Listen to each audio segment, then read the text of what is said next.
I'd like to introduce our next guest. We're talking about a couple different things, and we'll eventually get to two guests. So I'd like to welcome Branden Lewis. He's a chef and assistant professor at Johnson & Wales. All right, Branden, how you doing? Good, how are you? Good. It's so nice to have you here. Well, thanks for having me. Of course, of course. So you're doing some pretty cool things at Johnson & Wales. And we've been talking for a while, trying to make this interview happen. So you are teaching wellness and sustainability at Johnson & Wales and sustainability in the culinary kitchen. So tell me just a little bit about kind of the program that you're doing and kind of set it up for us. Sure. So at Johnson & Wales, I teach a number of labs, freshmen to seniors, but my seniors are the ones who are really exciting because they get to take this program. It's called Wellness Sustainability. It's a concentration that they take. It's a mixture of culinary labs where they spend time in the kitchen actually preparing foods and making menus and things. And it's also an academic that runs all term long where they actually go out into their food web and they meet their growers, food producers, artisans, catchers like fishermen, fisherwomen. And the whole dynamic for this is really a transformational learning experience for them. In the labs, they take farm-to-table desserts where they learn about artisan products. They also learn about putting together things from cheese boards to wine pairings and really high-end gourmet desserts, sourcing with local products, and working within the confines of our food system. So like in April, when it's really hard to get some products, they're very creative with taking things like butternut squash and making desserts out of them that are really high-end and nice. After that, they take plant-based cuisine with me, which is a class where they learn about vegetarian cuisine, but they also learn about like meat minimalism. So it's like using meat in a supporting role rather than the main star of a dish. Oh, cool. Sort of like how we should be eating all the time. They learn about that. They learn about their local food system in that class as well, and sourcing. In these classes, they work with the farmers they've met in the academic, and they source products and put together chef tables where they actually invite in the farmers. They invite in their chefs from work, and there's sort of this community at the table where they fire a chef's table for lunch. We'll have to have you by sometime for this. I'm in. You're in? I'm in. It's absolutely free, only paid for with your food critique. So you get to evaluate the meal and the entire concept and give the students feedback. After that, their final lab, they have conscious cuisine, where they learn snout-to-tail cookery, whole animal butchery, and they run this through different avenues where they run sort of like they do a food truck project, and they also run another chef's table where they utilize an entire animal over the course of 9 lab days. Wow. Yeah, pretty cool. And at the same time, working with a design team in the downtown campus, we're over at Harborside. They work with a design team to come up with actually sketched menus, like an entire concept for their table, and they'll have things that are like permanently lasting, like drawn, illustrated, and produced and printed items that are pretty cool. Wow. So they take those labs, but at the same time they take this academic with me, and so we juggle our schedules, but we get to go out into our food system. The students meet all kinds of farmers all over the state. They go down to Wild Harmony Farm in South County. They go to Hillendale Farm. We meet with indie growers. We also work with our kids' farm, Gina, down there, and of course Save the Bay as well.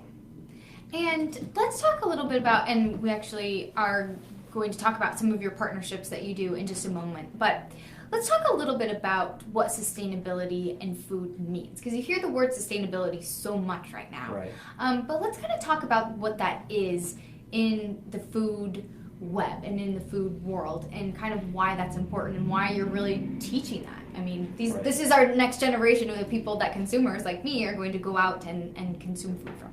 Right. Sustainability right now is a really popular trend, but it's more than a trend to us. It has real staying power. At Johnson & Wales, even just this fall, we just accepted states in our grad school online programs and our undergraduate programs. So these chefs are going to have a huge influence. So your question was about sustainability. The way we teach sustainability in our culinary program, in this program, is we do it through an ecological lens. So we're talking about the 3 pillars of sustainability: environmental sustainability, we talk about social sustainability, and we talk about, of course, economic sustainability. So for food and for a chef, all of these things matter. To produce our food, we need to be mindful of our environment so we can produce food in a way that doesn't destroy it, but continues to renew the environment. That's responsible sourcing. We also, in the social aspect, we're looking at like food literacy, about healthy eating, and about helping communities that need to when you look at we work on food hubs, we work on like urban agriculture, and we start to look at different programs and how they can help. We can do things to help people in the community as well. Finally, economic sustainability, it has to make sense. So you can't just go be a bleeding heart for sustainability and go out of business. So you have to make it work. It has to work for your growers, your producers, your food suppliers, but it also has to work in your business, and it also has to work for your customers. And as the chef in the center of that process, in the middle of that chain, they have an enormous impact on how this works. And every time with their food dollar, they are making a vote. They're making a vote for sustainable food, or they're not. So one or the other. And we train our students and teach them about these issues related to these different aspects of sustainability, and they can make better, more informed decisions as they go out into industry. And really why that's important and why you should support that in general. Right, absolutely. And I think it's really interesting how you're doing that, how you're teaching that, and the partnerships that you formed. And so let's talk a little bit more about the partnerships that you're doing. So I'd like to introduce David Prescott. He's a South County coastkeeper from Save the Bay. He's around the corner. He's been waiting patiently. I've been patient. I know, you've been so nice. So come on over. Yeah, Tony, can we see everybody? Yep, right there. We're good? Okay. I also have a little preview just to make sure that I can see us as well. So tell us a little bit about, and you were actually out on the bay this morning, so we're all a little jealous. Yes, yeah. How was it out there? Sunny, but it's kind of cold Sunny, out. cool still. It's chilly. barely spring. So, but it was still good. It's good to be out there. So. Still somewhat enjoyable. Yeah, right? still enjoy it. It's always enjoyable. Any day on the bay is better than behind a desk. So There's nothing like good. salt water, right? Exactly. It's Good fresh cleansing. salt water. Yeah, it's You should invite me out some days. I know it's Right, next right. time. I know. We'll take Yep. this out on the. Sure, come out. Go local on the water. On the bay, That's it. on On our the bay. boat, that could be good. We'll work on it. All right, We're sounds working good. on I'll it. bring the food. We'll bring Oh, the okay. food. Yeah. Perfect. Okay, we're in. All right. Setting it up. We can be mobile. Okay, so let's get back on track here. Sure. So good to have you. Thank you so much for coming. And we're talking a little bit about the partnerships that you do and talking about sustainable food and really teaching that to kind of our up and coming generation. So tell us about the partnerships that you have with Save the Bay and really why you think that's important, and then you can talk kind of about your role. Sure. And how that's transitioning and why it's important now that we're talking about this. And I think I could set you up for that. I'm sure I you was can. just talking about sustainability through an ecological lens and environmental sustainability. And so our students are learning about local food issues. And I think a great local food issue that Dave teaches my students about are our bay and how important estuaries are. So would you like to talk Yeah, about sure. your results? Well, as you know, Narragansett Bay is Rhode Island's #1 resource. And this partnership with Johnson & Wales is really great because, first of all, not only are we neighbors, and it makes a lot of sense from that standpoint, but in terms of creating stewards for the future and really getting Chef Branden's students to understand that, a healthy bay provides healthy seafood, whether it's fish or shellfish or whatnot. So it's been a really great partnership, and talking about the fact that clean water is important for all of this, and for our livelihood, for the livelihood of present and future chefs and whatnot, and it's a great way to stay involved. So, What do you think about now? Like, how are we doing now in all of this? in terms of the bay. Yeah, in terms of the bay and in Yeah. terms of food sustainability and our environmental impact and just kind of how chefs are doing and our food economy is doing now when it comes to working with Save the Bay and when it comes to our local food economy. Well, I think there's been a huge growth especially in aquaculture here in the state, where there oyster farmers and local cohoggers and whatnot have really. It's kind of really exploded around here, and it's been great that they've been able to not only to work here locally to produce these great resources that they can put on the table that chefs can serve to their customers, and not getting them from some way far away. It's really great to go into a restaurant and to see Rhode Island shellfish on there, or Rhode Island fish, or anything that's from here, whether it's seafood or produce or anything. It's a really huge thing. Because it does have a huge impact when you're getting that stuff from all over the world and whatnot. We were talking before about, when a lot of the stuff that comes from the big green and then ripening there, and it's been sitting in a truck or traveling for a long time, and there's really nothing better than eating a fresh local oyster that was basically just taken out of the water hours before. And so I think that that's a really important message to all of us to really try as best we possibly can to eat local, and especially with this resurgence of and the growth of the industry of aquaculture and whatnot, it's really helpful for that. So is it good, because last week was Quahog Week, we Mm-hmm. had the people from Rhode Island Seafood in here and the Yep. DEM and kind of talking about that and trying to get this idea, why is it important and is it better for the environment, and kind of just trying to complete that idea and kind of close that loop and talk about why is it important and why is it important to get that discussion out there. Right, absolutely. So some sort of to address some of that and to piggyback on what you were talking about, we teach our students about different seafood sustainability issues and how local is better, taking pressures off Maine fish that you see on menus all over the world, really, and focusing on local fish. We have a great third partner that comes on this day. We have Ben Sebring, whose family owns Bristol Oyster Bar, and they come in and they supply oysters, and he teaches my students how to shuck them, and we try. Which I can't imagine that's easy. Like it takes. Right. Well, they certainly practice and learn. We have a lot of fun with the students learning different methods based on different oysters, and there's some really important things. They're not just learning about these environmental issues. With Ben, he's great because he says this is what a good oyster looks like, and this is what you're shopping for. Not only local, but you're looking for this particular product. And so they're taking notes. They're shooting like little videos of how he shucks them, taking that with them, and making, again, better decisions when they go into industry or when they go to work that afternoon. My students are all over the city working at all these James Beard nominated restaurants, and it's great to see them bring it to the restaurant and do it with their chefs the way we're showing them. It's really cool. So, and that's what I was really going to touch on is that, why are these, what makes a good partnership good, between you two and between these restaurants? What makes it good? What makes it good for the economy? What makes it good for the environment? And what makes it good for the consumer? I would say we have the same goal, right? Yeah. With all our partners, our students with our growers and our community partners, the end goal is like a student making better decisions in industry, wouldn't you say? I would agree, and it's not just about, the great thing about, especially something like shellfish, is it's not just something you're going to put on your plate, but those shellfish are helping to keep our waters clean. The more shellfish we have out there, they're huge filters, so they're filtering the pollution that's coming off the land, and just being able to demonstrate and talk about that connection, which most people don't really realize. You get your plate of oysters or quahogs, whatnot, and you don't think of the environmental benefit, not only out there, that they're out there filtering gallons of water a day and taking those pollutants out of the water, and that's a really good thing. Obviously, we're harvesting from healthy waters, but that's a really good thing in terms of the environment and protecting the environment for future for today through the future. So really that partnership is showcasing just really how the loop connects. Mm-hmm. We should also mention that we're sourcing through fresh product.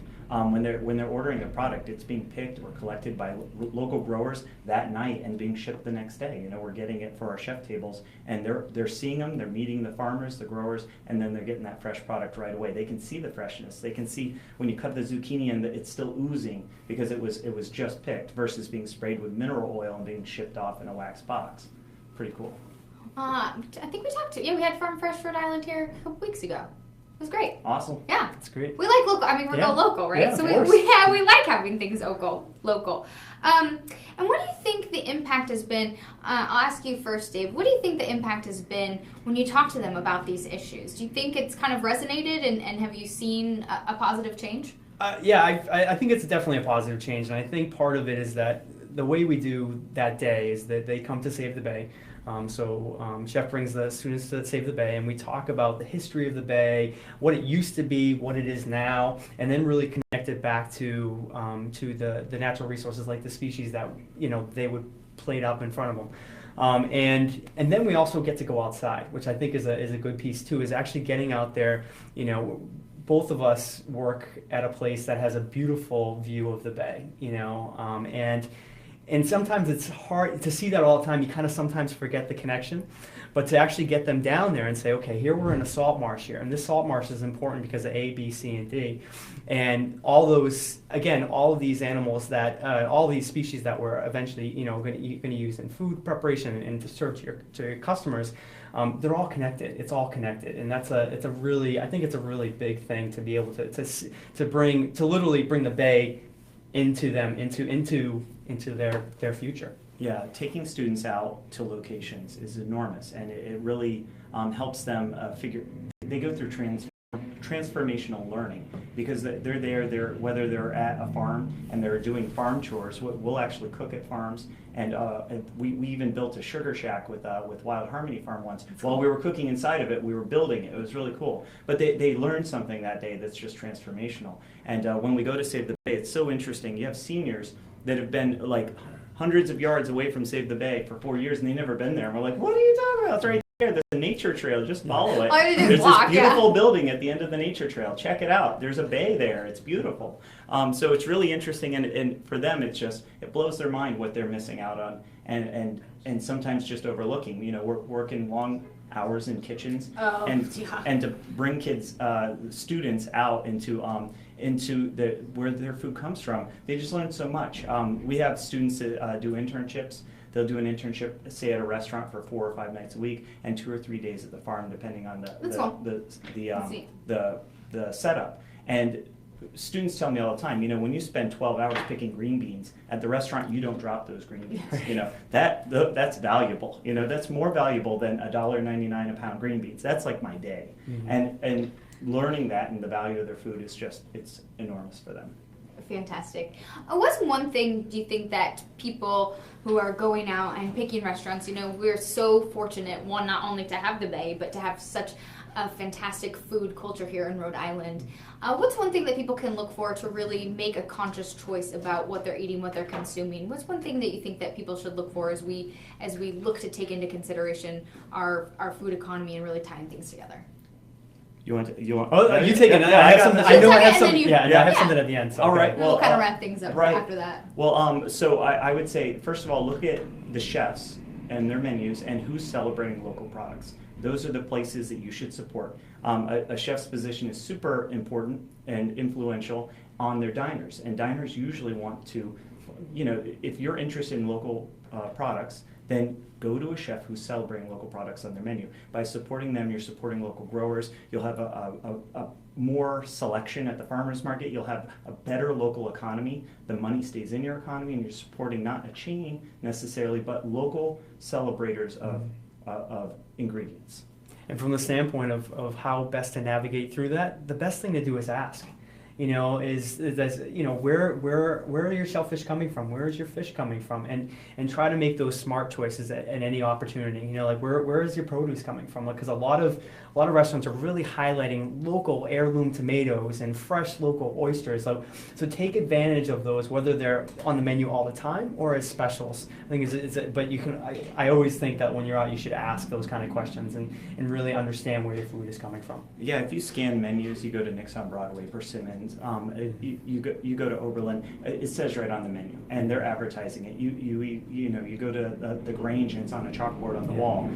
We're celebrating this. This is more than a trend, but it's a movement to support local product. We don't have a lot of farmland here in Rhode Island, so we need to celebrate the farmland we do have and help those farmers out by supporting them and supporting better products. Perfect. Awesome. That was great. Thank you guys both so much for being here.